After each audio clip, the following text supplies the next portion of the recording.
there are people, opportunities, places that we can have access to, and in truth we know and we are convicted by all means that these things came to us because we prayed for them and God answered the prayer. So that they are like answers to our prayers.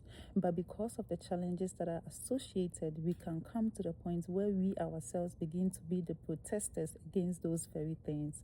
Let's consider the lives of two people, the life of David and the life of Peter. David was a man who God anointed as king at the age of 13. And before he finally ascended the throne at the age of 30, for 17 years, he went through different kinds of challenges from one level to the other. But not for once did David come to the point where he denied the possibility of what God has said. He never in his psalms, in his writings, shows or expressed anything that said or that demonstrate that he doubted what God can do. Rather, he found strength, and you could see it in all the words that he wrote. But consider the life of Peter on the other hand, the apostle of Christ. Now, Peter comes to the point where he has a vision, and then he knows within his spirit that it is God who is presenting different kinds of animals that the Jews were not supposed to eat, and he commanded him to kill and eat. Now, Peter was held back by the traditions of men that God had not endorsed, and for 3 times God told him to kill and eat, and then Peter refused. So whatever it was that he could have received at that point went back to heaven.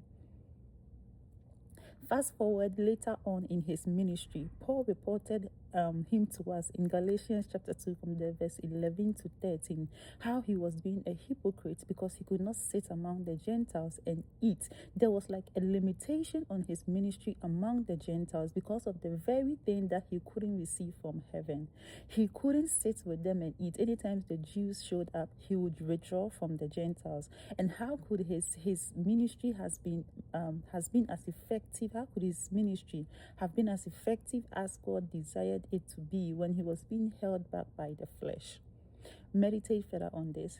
What is it that God gave to you? And you know that this one I received after I prayed so hard, fasted about it.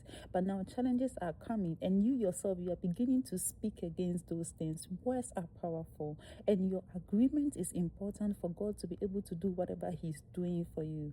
Remember that it was God who gave Jesus the 12 disciples, but he didn't give the disciples to Christ in their perfect condition.